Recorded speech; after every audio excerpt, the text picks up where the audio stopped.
नमस्कार, मी हेमंत देसाई ऑफिशियल या माझ्या यूट्यूब चॅनलमध्ये मनापासून स्वागत. मित्रांनो, शरद पवारांच्या एकेकाळच्या सहकारी माजी केंद्रीय मंत्री सूर्यकांता पाटील ज्या भाजपमध्ये होत्या त्या शरद पवार यांच्या पक्षामध्ये सामील झालेल्या आहेत. त्याचबरोबर रोहित पवार हे अनेक दिवस म्हणतात गेले की 20 ते 22 आमदार अजितदादांबरोबर जे गेलेले ते आमच्याकडे परत येण्याची शक्यता आहे. शिवाय आणखीनही काही नेते राष्ट्रवादीचे खाजगीमध्ये असं सांगतात की नक्की येणार आहेत, नक्की यायचं आहे. शरद पवारांना जेव्हा प्रश्न विचारण्यात आला की जर अजितदादा तुमच्याकडे आले तर तुम्ही त्यांना घ्याल का, सवालही पैदा नाही होता असं ते म्हणाले. आता हे फक्त अजितदादांना उद्देशून ते म्हणाले होते काही दिवसांपूर्वी का अन्य त्यांच्या सहकार्यांना उद्देशून, हे याची स्पष्टता आलेली नाही. पण शरद पवारांनी आता मात्र जे ताजं वक्तव्य केले तर असं आहे की सर्वांनाच अजितदादा गटाच्या आमदारांना सगळ्यांना दरवाजे आम्ही बंद केलेत, नो एंट्री केलेली आहे असं नाही. जर कार्यकर्त्यांना आमच्या किंवा नेत्यांना ज्यांच्या आगमनामुळे उत्साह मिळेल, त्यांना आवडेल तर आम्ही काही विचार करू शकतो. शिवाय हा निर्णय मी घेणार नाही तर आम्ही सगळे मिळून हा निर्णय घ्यायचा की नाही तो घेऊ. याचा अर्थ जे दरवाजा पूर्ण बंद केला होता, घेणारच नाही चालते व्हा, तो पवित्रा शरद पवारांनी बदलून एक प्रकारचं गाजर दाखवलेलं आहे. म्हणजे जर तुम्ही मुकाटपणे आलात आणि आपली झालेली चूक तुम्ही पोटात घ्या, आम्हाला ती चूक माफ करून, आणि तुमचा आम्हाला उपयोग असेल, आमच्या सगळ्या सहकाऱ्यांचं मत तुम्हाला घ्यायला अनुकूल असेल, तुमच्यामुळे आमच्यामध्ये पक्षात चैतन्य येणार असेल तर आम्ही तुम्हाला घेऊ असं शरद पवार म्हणाले. त्यांनी सावधपणे स्वागत करण्याची भूमिका घेतलेली आहे. यामागचा विचार काय असू शकतो? शरद पवारांनी एकदम पवित्रा का बदलला? तर पवित्रा बदलला नाही, त्या क्षणी त्यांनी ज्या प्रश्न विचारला अजित पवार का सवालही पैदा नाही होता असं ते म्हणाले. आणि अजितदादा पवार शरद पवारांबरोबर येण्याची शक्यता नजीकच्या भविष्यकाळात ते वाटत नाही, लांबच्या भविष्यकाळाचं काही सांगता येईल. एक लक्षात घ्या की अनेक दिवस काय चर्चा होती की अजितदादा पवार हे जरी महायुतीत सामील होऊन सरकारमध्ये उपमुख्यमंत्री बनले असले तरी शरद पवारांनीच त्यांना तिकडे पाठवलेले आहे. दोघांचं आतून संगनमत आहे असं म्हटलं जात होतं. पण ही जी काही अफवा होती किंवा असा अनेकांची गैरसमजूत होती, ती गैरसमजूत होती ती पूर्णपणे चुकीची होती. म्हणजे गैरसमजूत चुकीचे म्हणणं बरोबर नाही, ही समजूत चुकीची होती असं सिद्ध झालं. केव्हा सिद्ध झालं की लोकसभेच्या निवडणुकीमध्ये शरद पवारांनी अजितदादांशी थेट संघर्ष केला. व्यक्तिगत टीका निंदा नाराजगी त्यांनी टाळली, पण बारामतीमध्ये हा संघर्ष आणखीन तीव्र झाला. आणि या लोकसभेच्या निकालांमधनं स्पष्ट झालं की अजितदादा पवार गटाची ताकद संपलेली आहे, नव्हतीच ताकद म्हणून. त्यांच्याबरोबर जरी 40पेक्षा जास्त आमदार असले आणि शरद पवारांबरोबर आमदार अल्पसंख्येत असले तरी शरद पवारांचा स्ट्राईक रेट चांगला होता. 10 जागांवरती त्यांनी उमेदवार उभे केले आणि 8 जागांवरती विजय मिळाला. उलट अजितदादांच्या वाट्याला 4च जागा आल्या आणि केवळ एका ठिकाणी त्यांना विजय मिळाला. पण खुद्द अजितदादांचा व्यक्तिगत पराभव झाला बारामतीमध्ये, कारण सुनेत्रा ताई त्यांच्या पत्नी जरी उभ्या असल्या तरी एक प्रकारे तिथे अजितदादाच उभे होते आणि तिथे त्यांचा पराभव झाला बारामतीमध्ये. एवढंच नव्हे तर शिरूरमध्ये अमोल कोल्हेंना आव्हान दिलं त्यांनी आणि तुला पाडूनच दाखव, कार्यक्रम करू असा उघड इशारा देऊन सुद्धा कार्यक्रम कोणाचा आला? अजितदादांचा. शिवाय निलेश लंके तिथे जाऊन दंबाजी करण्यात आली, तिथेही पराभव झाला. म्हणजे तिथे निलेश लंके निवडून आले. अजितदादा काय म्हणाले होते की निलेश लंकेंना काय म्हणाले होते की म्हणजे संपवलं जाईल, तसं काही घडलं नाही. खरं तर निलेश लंके हे अजितदादांच्याकडे बाजूला अनेक दीर्घकाळपर्यंत राहिले होते आणि शेवटच्या टप्प्याला ती इकडे आली. पण तिथे सुद्धा एक प्रकारे अजितदादांचा पराभव झाला. पराभव सुजय विखेंचा झाला, पण अजितदादांचा पराभव झाला. ठिकठिकाणी बीडमध्ये सुद्धा अजितदादांची काय ताकद दिसून आली. म्हणजे त्यांचा उमेदवार जरी पंकजाताई असल्या तरी अजितदादांच्या पक्षाची तिथे काय मदत झाली त्यांना. सणसणीत पराभव झाला. आणि धनंजय मुंडे जे अजितदादांचे सहकारी आहेत, जवळचे सहकारी, त्यांना एक प्रकारे त्यांना म्हणजे त्यांच्या पक्षाला स्थानिक मतदारांनी श्रीमुखात लावलं की तुम्ही जे काही केलेलं आहे, गद्दारी केली आहे, गद्दारी, विश्वासघात, फंद फितुरी काही म्हणा की केलेली आहे, ती आम्हाला पसंत नाही. म्हणजे अजितदादांना नाव दिलं, पक्षाचं चिन्ह दिलं, निवडणूक आयोगाचा आशीर्वाद, शिवाय सर्व केंद्रीय यंत्रणा त्यांच्या मागे, वॉशिंग मशीनमधून हे सगळे बाहेर आलेले, महाराष्ट्रात त्यांचं सरकारमध्ये सामील झाले. एवढं होऊन सुद्धा अजितदादांचा सपशेल पराभव झाला. आणि त्यामुळे आता विधानसभा निवडणुकीमध्ये अजितदादा आपल्याला निवडून आणू शकतील का अशी भीती त्यांच्याबरोबरच्या आमदारांना सार्थपणे वाटते. जे आमदार अजितदादांबरोबर गेले ते कशासाठी गेले की अजितदादा सत्तेत असल्यामुळे तेच आपल्याला फंड देऊ शकतात. अजितदादांच्या व्यक्तिगत प्रेमापोटी गेलेले खूप कमी आहेत. त्यांच्या हातात सत्तेची दोरी आहे म्हणूनच हे लोक तिथे गेले. आणि आता अजितदादांचा सपशेल लोकसभेमध्ये सपशेल पराभव झाला. अक्षरशः राष्ट्रवादी अजितदादा गटाची आबरू धुळीला मिळाली. आणि सुनेत्राताई पवार या मागून राज्यसभेवरती गेल्या. वास्तविक बारामतीत पराभव झाल्यानंतर सुनेत्राताईंनी अशा पद्धतीने राज्यसभेत जाणं हे योग्य नव्हतं खरं म्हणजे पक्षामध्ये कोणीही सांगू कोणी अन्य कोणाला तिकीट मिळणं आवश्यकच होतं. कारण इथे पराभव झाल्यानंतर लगेच राज्यसभेवरती जर तिकीट देणं, इतर कोणाला तुम्ही देणारच का अजितदादा अशा प्रकारचं तिकीट. त्यामुळे हे मुळात राष्ट्रवादी अजितदादा गटातील अनेक लोकांना ही गोष्ट पसंत पडलेली असेल असं मला वाटतं. ठीक आहे, तुम्ही बारामतीत सुनेत्राताईंना तिकीट दिलं, ठीक आहे, मग ते सुद्धा कोणामुळे दिलं असेल.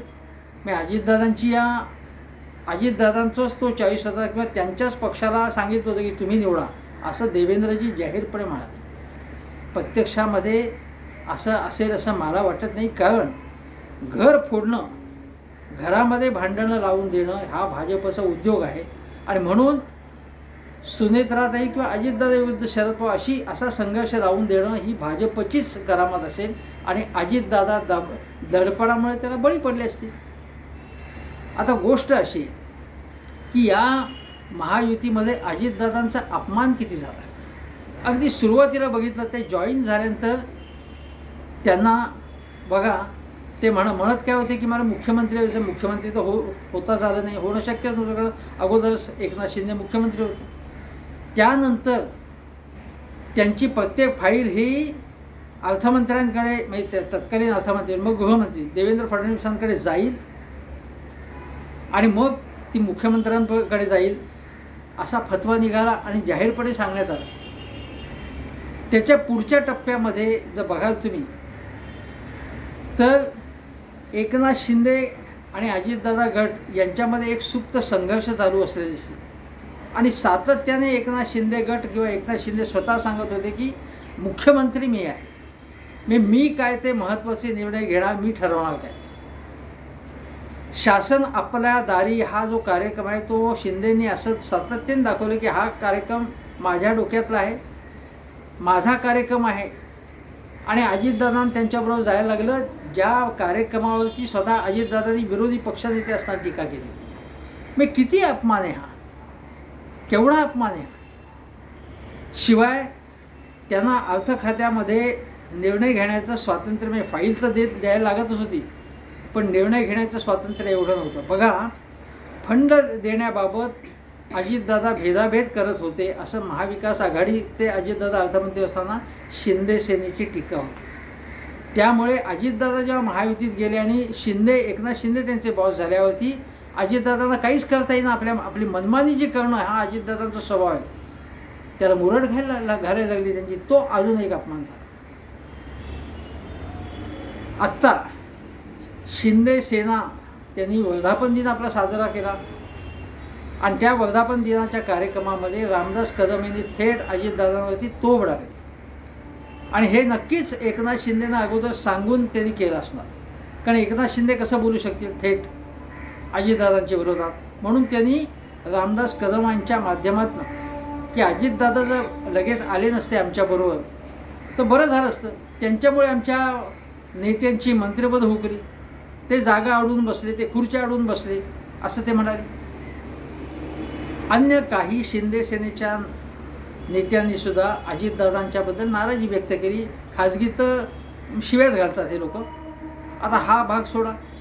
नंतर ऑर्गनायझरच्या मुखपत्रामध्ये अजितदादांवरती टीका करण्यात आली की गरज काय होती त्यांना महायुतीमध्ये घेण्याची, बहुमत होतं, कशाला घ्यायचं त्यांना, लायबिलिटी आहे ती, त्यांच्याकडे आहे काय, अशा प्रकारची टीका झाली. आणि ह्या पुढचा टप्पा म्हणजे पुण्यामध्ये एक बैठक झाली आणि त्या बैठकीमध्ये पुण्यात संघ आणि भाजपच्या नेत्यांची बैठक झाली. त्याच्यामध्ये आमदार गोपीचंद पडळकर भाजपचे, राधाकृष्ण विखे पाटील भाजपचे, राम शिंदे भाजपचे, देवेंद्रजींचे निकटचे सहकारी हे होते. आणि या बैठकीमध्ये लोकसभा निवडणुकीतला म्हणजे एकूण जो काही पराभव झाला त्याच्याबाबत, त्याला एक महाराष्ट्रात जो पराभव झाला त्यासाठी राष्ट्रवादीला म्हणजे अजितदादा गटाला दोषी धरण्यात आलं संघ भाजपच्या पदाधिकाऱ्यांकडे. आणि अशी टीका करण्यात आली की अजितदादा कोण आहेत, त्यांच्याबरोबर सगळे आमदार नुसते आहेत, ते केवळ म्हणजे याला आमिषाला बळी पडून किंवा त्यांना फंड मिळा म्हणून तिकडे गेलेले, कार्यकर्ते अजितदादांबरोबर नाहीच आहेत, सामान्य जनता त्यांच्यावर नाही, अशा प्रकारची टीका त्या बैठकीत करण्यात आली. नंतर बघा, अजित पवारांच्या राष्ट्रवादीची मतं भाजपलाच्या उमेदवारांना मिळाली नाही अशी टीका त्या बैठकीत करण्यात आली. म्हणजे मग उदाहरण काय तर माढा, सोलापूर, दिंडोरी, मावळ या लोकसभेच्या निवडणुकीमध्ये अजित पवार गटाच्या हे मतदारसंघ अजितदादाच्या गटाच्या आमदारांचे, त्या मतदारसंघात भाजप आणि शिंदे गटाच्या उमेदवारांना फटका बसला. म्हणजे ती मतं ट्रान्सफर झाली नाही अजितदादा गटाकडून तिकडे. शिरूरमध्ये बघा, शिरूर लोकसभा मतदार, खेडमध्ये दिलीप मोहिते आहेत, जुन्नरमध्ये अतुल बेनके, हे सगळे राष्ट्रवादी अजित पवार गटाचे. आंबेगावात दिलीप वळसे पाटील आहेत, हडपसरमध्ये चेतन तुपे, असे 4 आमदार आहेत. पण राष्ट्रवादीचे आढळराव पाटील पराभूत झाले. आता आढळराव अगोदर शिंदे सेनेमध्ये होते, त्यांना घेऊन त्यांना राष्ट्रवादीचं तिकीट घड्याळ बांधण्यात आलं, त्यांना तिकीट देण्यात आलं, पण तरीसुद्धा आढळराव पाटलांचा पराभव झाला. आता बघा, त्याच्यानंतर अजून एक गोष्ट की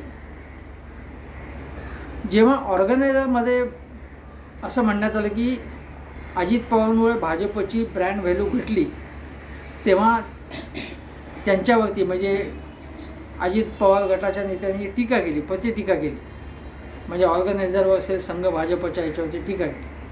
तर दुसरी गोष्ट आहे की छगन भुजबळांनी जी भूमिका घेतलेली आहे आता सगळ्या म्हणजे याबाबत, त्या छगन भुजबळांच्या भूमिकेबद्दलसुद्धा जे आहे त्यामध्ये सुद्धा काही सवाल हा शिंदे गटाकडनं त्यांच्यावरती प्रश्नचिन्ह उपस्थित करण्यात येतं. आणि छगन भुजबळांनी या प्रकारे मनोज जरांगे पाटील असतील किंवा एकूण जे बोलतात, ज्या पद्धतीने बोलतात ते बोलायला नको होतं, बाहेर कशाला बोलता, असं शिंदे गटातले हे लोक म्हणतात.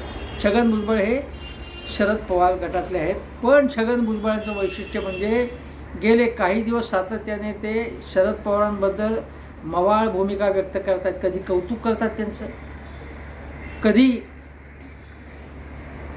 शिंदे सेनेच्या खासदारांना म्हणजे जे गोडसे ज्यांचा पराभव झाला त्यांनी त्यांच्यासाठी काहीही काम केलं नाही त्यांनी भुजबळांनी, हेही स्पष्ट आहे आपल्याला. आणि त्यामुळे भुजबळ ज्या प्रकारची मतं व्यक्त करतात, मध्यंतरी ते असं म्हणाले की मी राष्ट्रवादी काँग्रेसमध्ये आहे, मी त्यांच्याबरोबर आहे, अजित पवार यांच्याबरोबर नाही, मी पक्षाबरोबर आहे असं ते म्हणाले. याचा अर्थ काय होतो, म्हणजे भुजबळसुद्धा अस्वस्थ आहे. रोहित पवार जे म्हणाले ज्यावेळी राष्ट्रवादी काँग्रेसच्या बैठकीत म्हणाले की आमच्यात अनेक आमदार संपर्कात आहेत, त्यावेळी शरद पवार त्यावेळी काही बोलले नव्हते, पण आता शरद पवार जेव्हा बोलत आहेत की काही जण यायचं असेल तर येऊ शकतात, याच्यावरनं असं स्पष्ट आहे की विधानसभा निवडणुका होतील तेव्हा शरद पवारांनासुद्धा जेव्हा राष्ट्रवादी एकसंध होते आणि एकसंध राष्ट्रवादी काँग्रेसचे म्हणून हे सगळे आमदार जे आता अजितदादांबरोबर आहेत ते निवडून आलेत, त्यापैकी अनेकांची निवड, अनेकांना तिकीटं शरद पवारांनी दिलेली आहेत. शरद पवारांना माहिती आहेत त्यांचे गुण काय आहेत किंवा कोणाच्या मर्यादा काय आहेत. त्यामुळे त्यापैकी जे तरुण चेहरे असतील किंवा जे अजितदादांमागे नाईलाजाने फरफटत गेले त्यांना तिकीटं देण्याचा विचार केला जाऊ शकतो. एवढंच नव्हे तर त्यांना म्हणून हे दार किलकिलं केले शरद पवारांनी. शिवाय शरद पवारांनी ज्या प्रकारे राष्ट्रवादी काँग्रेसची स्थापना झाल्यानंतर नवीन नेते एकदम प्रकाशात आणले, त्यांना चांगली मंत्रिपदं दिली, संधी दिली, उत्तेजन दिलं, त्याच प्रकारे भाकरी फिरवण्याची संधी शरद पवारांना मिळालेली आहे आणि ती भाकरी नक्कीच ते फिरवतील आणि यश मिळू शकतं. शरद पवारांना सहानुभूती आहे, त्यांच्याबद्दल आस्था आहे, पण शरद पवार ज्या प्रकारे आता दुष्काळाचे पाण्याचे प्रश्न मांडत आहेत, महाराष्ट्रात लोकसभा निवडणुकीनंतर सुद्धा फिरत आहेत. उलट अजितदादा जे आहेत ते अजितदादा मीडियासमोर फारसे यायला मागत नाहीत. आता साध्या GSTच्या बैठकीला ते गेले नव्हते. जे महाराष्ट्राचे टॅक्सेशनचे, कराचे प्रश्न, महसुलाचे प्रश्न जिथे चर्चिले जातात, अतिशय महत्त्वाची बैठक आहे, तिथे का गेले नाहीत अजितदादा पवार? हा प्रश्न आहे. अजितदादांच्या गटाला म्हणजे प्रफुल्ल पटेल यांना केंद्रामध्ये कॅबिनेट दर्जाचं मंत्रिपद देण्यास भाजपने साफ नकार दिला. तिथेही अपमान झाला त्यांचा. मग अजून अपमान किती व्हायचा आहे तुम्हाला? पण आता असा प्रश्न आहे की अपमान झाला तरीसुद्धा आता करणार काय? किती गडबडी केल्या यांनी, किती चलाख्या केल्या. म्हणजे निवडणूक आयोगाने पिपाणी हे चिन्ह दिलं जाणीवपूर्वक आणि त्याचा फायदा घेण्याचा प्रयत्न अजितदादा पवार गटाने घेतला. बघा, म्हणजे 4-5 ठिकाणी आकडेवारी शरद पवार गटानेच दिलेत की आम्हाला पिपाणी आणि तुतारी याच्यात लोकांना फरक करता आला नाही, गोंधळ झाला लोकांचा, त्यामुळे खूप आमची मतं खूप ठिकाणी 20-25 हजार मतांचा फटका बसला. साताऱ्याची जागा तर शशिकांत शिंदे आलेच असते. आता तिथे अजितदादांचा तिथे उदयनराजे होते तिथे तो प्रश्न नाही, पण सातारची जागा या प्रकारे एक प्रकारे चलाखी करूनच मिळवलेली ती. म्हणजे पिपाणी आणि तुतारी याच्यामध्ये गोंधळ व्हावा अशी स्ट्रॅटेजी भाजपने केली, तरी देखील शरद पवारांच्या इतक्या जागा निवडून आल्या. शरद पवारांबद्दल सातत्याने संभ्रम निर्माण करण्याचा प्रयत्न अजितदादा आणि त्यांच्या सहकार्यांनी केला, पण तो अंगाशी आला. किती अपप्रचार केला की शरद पवारांना भाजपत जायचं आहे, भाजपत जायचं आहे, पण त्याचा काहीही उपयोग झाला नाही. शरद पवारांचेच लोक निवडून आले, कारण शरद पवारांवरती विश्वास आहे ग्रामीण भागातल्या मुख्यतः शेतकऱ्यांचा, आम जनतेचा. शरद पवारांची सुसंस्कृतपणा जो आहे तो आणि वेगवेगळ्या क्षेत्रामध्ये जो संचार आहे त्यांचा आणि एका विचारांच्या एका विचार प्रणालीच्या आधारे शाहू फुले आंबेडकर पुरोगामी मूल्य, स्त्रीवादी धोरणं, सामाजिक समतावादी धोरणं, त्याचा पुरस्कार. म्हणजे राष्ट्रवादी सुद्धा तिकीटं देताना यापूर्वी अनेक वेगवेगळ्या जाती जमातीच्या लोकांना दिलेले, वंचित गटांना दिलेले किंवा त्यांना वेगवेगळी म्हणजे पदं दिली आहेत शरद पवारांनी. आता शरद पवारांनी महिला धोरण आणलं, शरद पवारांनी नामांतर मराठवाडा विद्यापीठाचं केलं. याच्यामध्ये त्यांचा सामाजिक दृष्टिकोन आहे जो त्यांच्या आईकडून त्यांच्याकडे आला आहे, त्या शेका पक्षाच्या होता. यशवंतरावांचा संस्कार आहे. अजितदादा पवार यांच्याकडे विचारदृष्टी कुठलीही नाही. फक्त सत्ता मिळवायची, चेलाचपाट्यांची कामं करायची आणि निवडून यायचं. पैसा आणि सत्ता याच्या आधारे निवडून यायचं. भरपूर सत्तेच्या आधारे संपत्ती आणि समृद्धी मिळवायची आणि त्या आधारे पुन्हा राजकारण करायचं. जनतेचं प्रेम जे आहे ते दरडावून, धमक्या देऊन ॲरोगंटली बोलून जनतेचं प्रेम संपादन करता येत नाही.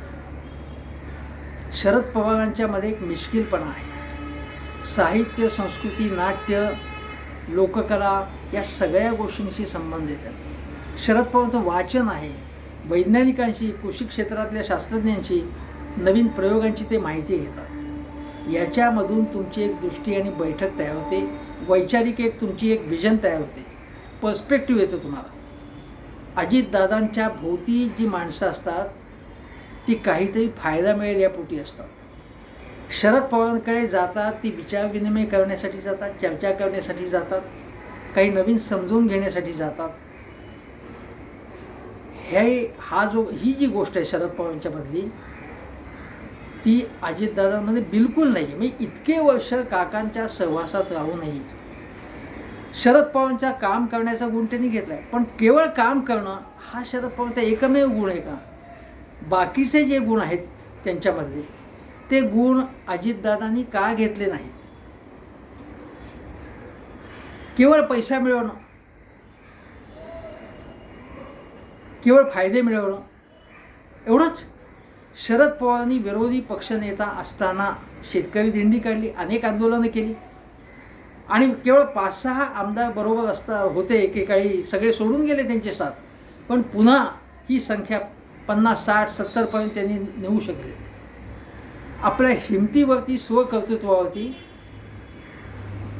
आणि संघर्षाच्या आधारे हा संघर्ष करण्याची त्यांच्यामध्ये वृत्ती होती आणि त्याचवेळी समन्वय करण्याची सुद्धा वृत्ती होती. बाळासाहेब ठाकरे हे एवढे शत्रू म्हणजे विरोधक होते पण त्यांच्याशी मैत्री होती.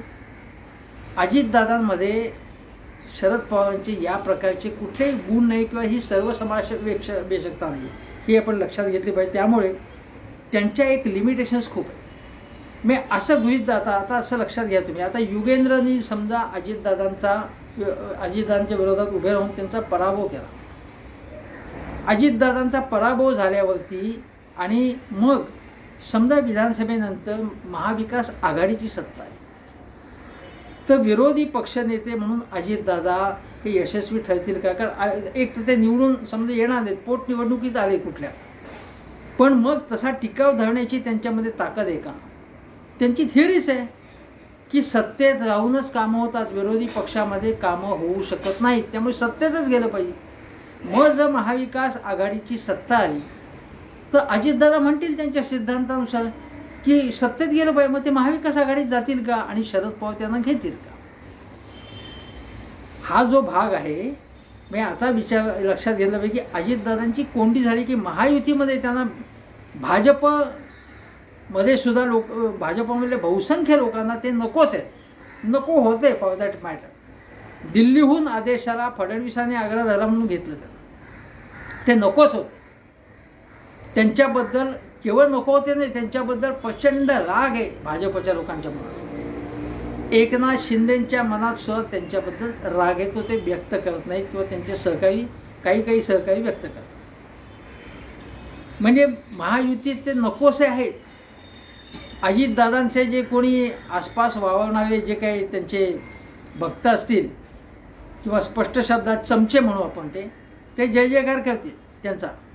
त्याच्या पलीकडे अजितदादाचा उद्या अजितदादांची सत्ता गेली तर त्यांच्यामागे किती लोक राहतील हे लक्षात घ्या तुम्ही. त्यामुळे अजितदादा आता कोपऱ्यात ढकलले गेलेले आहेत आणि इकडे आड तिकडे भी अशी त्यांची स्थिती झालेली आहे, हे स्पष्ट आहे.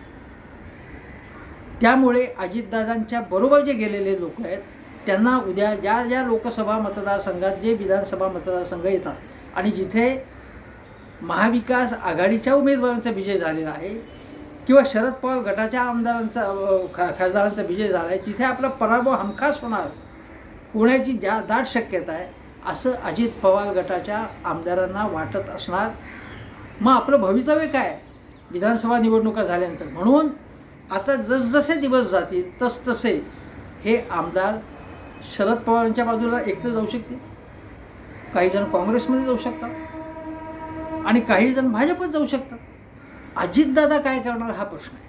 मग अजितदादा आत्ता तुर्तास काय की फडणवीस काय म्हणणार नाहीत की तुम्ही चालते व्हा म्हणून, पण आता हे बजेट ते मांडतील अजितदादा, तेव्हा बजेट मांडताना त्यावरती भाजपचं आणि शिंदेंचा कंट्रोल असणार. या बजेटच्या माध्यमातून फक्त आपल्या गटाचं किंवा आपल्या पक्षाचं हित साधण्याचा अजितदादांचा प्रयत्न असेल, तो यशस्वी होऊ शकणार नाही. मग येत्या 3-4 महिन्यात अजितदादा अशी काय करामत करू शकतील की ज्याच्यामुळे ते शरद पवारांवरती मात करू शकतील? ही शक्यता खूप कमी आहे. मुळात त्यांना जागाच कमी मिळण्याची शक्यता आहे. कितीही दादागिरी करण्याचा प्रयत्न केला तरी भाजपवाले जे काही म्हणतील त्या तुकड्यांवरती समाधानी व्हावं लागेल आणि त्यामुळे अजितदादांना काही दुसरा पर्याय आहे असं काही मला वाटत नाही. त्यांचा कोणमारा होतो आहे. एक तर तुम्हाला सांगतो की हिट अँड रन केस झाली पुण्यामध्ये. त्या हिट अँड रन केसमध्ये अजितदादांचा एक आमदार, जो मुलगा जो सापडला होता, त्या मुलाचा बिल्डर बाप, त्याच्याशी हितसंबंध त्याचे आहेत असा संशय प्रकट झाला आणि तो अजितदादा गटाचा आमदार पोलीस ठाण्यात कशासाठी गेला होता असा प्रश्न निर्माण झाला. तिथे अजितदादा पवार गटाची बदनामी झाली. आता परवा अजून एक ठिकाणी पुन्हा एक हिट अँड रन केस झाली. त्यामध्ये सुद्धा NCPच्याच आमदाराचा तो पुतणे आहे आणि NCPचा जो आमदार आहे तो आपल्या पुतण्याचं अप्रत्यक्ष समर्थन करत होता. तिथे त्यांची इमेज खलास झाली. पुण्यामध्ये जे बार्स आहेत आणि जिथे ड्रग्सचा धंदा चालतो त्याबाबत पालकमंत्री म्हणून पुण्याचे अजितदादांनी काहीच तोंडही उघडलं नाही. अजून कोयता गँगची दहशत चालू आहे त्याबद्दल अजितदादांनी तोंड उघडलं नाही. उलट चंद्रकांत दादा पाटील म्हणाले की मी पालकमंत्री असताना असे काही प्रकार होत नव्हते. एक प्रकारे त्यांनी शरसंधान केलं अजितदादांवर. म्हणजे याबाबत सुद्धा अजितदादांना काय म्हणतात आपली ताकद दाखवता आली नाही. पालकमंत्री असताना एकनाथ शिंदे यांनी काय केलं, ताबडतोब आदेश दिले असं सांगितलं आणि मग त्या संबंधित त्या ज्याला पब म्हणतात त्याच्यावरती कारवाई झाली, बुलडोझरची कारवाई झाली त्याच्यावर. पण हे आम्ही केलं आहे असं दाखवण्याचा शिंदेचा प्रयत्न, म्हणजे अजितदादांनी केलं नाही मी केलेलं आहे हे दाखवण्याचा प्रयत्न. म्हणजे बघा की त्यांच्यामध्ये कशा कशा प्रकारची भावना आहे. आता बघा तुम्ही की अनेक गोष्टी यांच्या आपापसात कसे मतभेद आहे ते मी तुम्हाला सांगितलं. पण तुम्हाला हे सांगतो की कितीही अजितदादांनी अरेरावी केली तरी त्या अरेरावीला लोक समर्थन देणार नाही. बारामतीतल्या बारामतीत आणि पश्चिम महाराष्ट्रात त्यांची अरेरावी इतके दिवस खपून गेली, पण सगळ्या महाराष्ट्रात अजितदादा कधीही लोकप्रिय नव्हते, कधीच नव्हते. त्यांनी कितीही दावा केला तरी ते लोकप्रिय नव्हते. दुसरी गोष्ट म्हणजे अजितदादांची पंचायत अशी आहे की अजितदादांवरची केसेस आहेत, भुजबळांवरती केसेस आहेत. भुजबळ तर जामिनावर सुटलेले आहेत फक्त.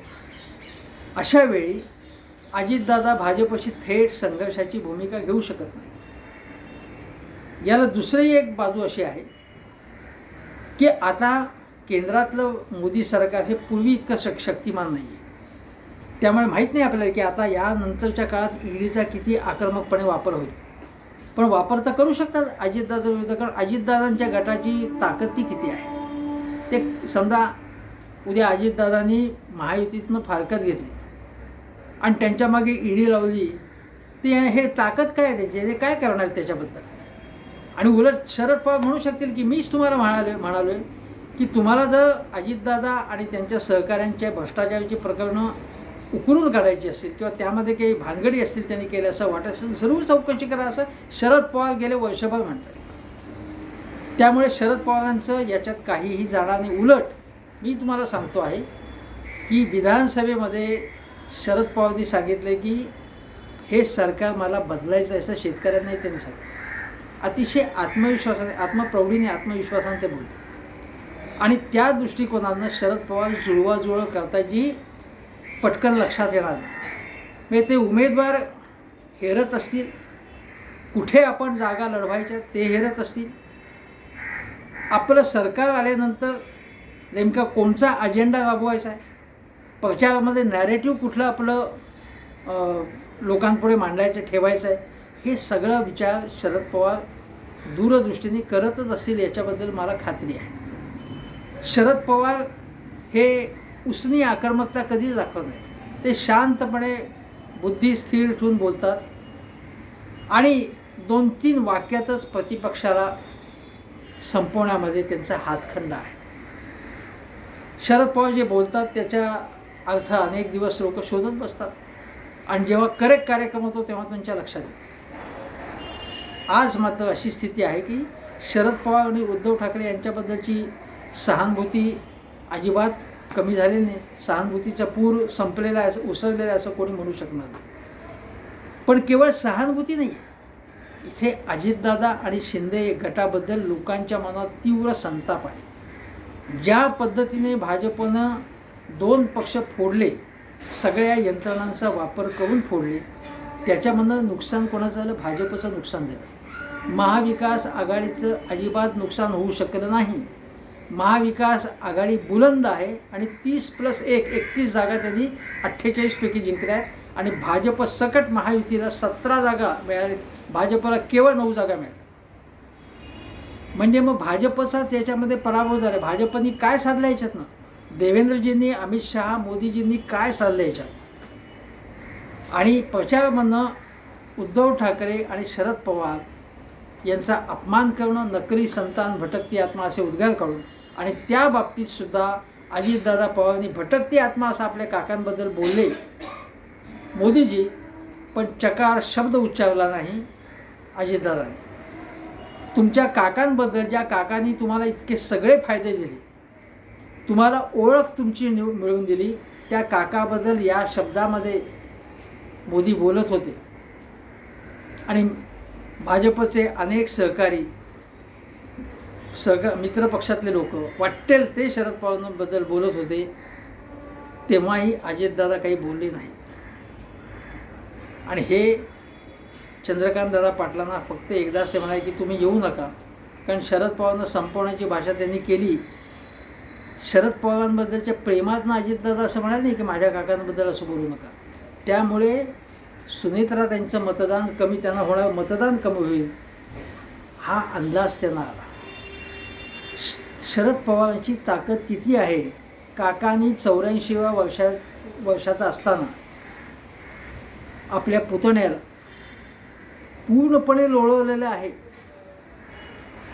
फडणवीसांना लोळवलेलं पूर्णपणे, आणि मला कोणीही आडवं करू शकत नाही हे पुन्हा एकदा सिद्ध करून दाखवलेलं आहे. हे लक्षात घ्या. ज्या काकांनी अजितदादांना 2019 साली अजितदादा भरकटले होते भाजपच्या बरोबर, तरीसुद्धा त्यांना परत आणून त्यांना सगळी पदं दिली, महत्त्व दिलं. झालं गेलं विसरले ते. आता पुन्हा झालं गेलं गंगेला मिळालं असं शरद पवार म्हणतील का? मला तुर्तास्त असं बिलकुल वाटत नाही. आणि अजितदादांना सुद्धा आता शरद पवारांकडे थेट आपण गेलो तर आपली व्हॅल्यू कमी होईल, आपलं मूल्य कमी होईल हे माहिती आहे. कारण आता नवीन नेते शरद पवारांच्या पक्षामध्ये पुढे येणार आहे. केवळ सुप्रियाताई नाही, अन्य नेतेही पुढे येणार आहेत भविष्य काळामध्ये. मग रोहित पवार असतील किंवा पश्चिम महाराष्ट्रातले काही नेते, विदर्भातले काही नवीन नेते पुढे येणार आहेत. अजितदादांचं वर्चस्व, उद्या ते शरद पवार गटात आले तरी ते वर्चस्व पूर्वीसारखं राहणार नाही.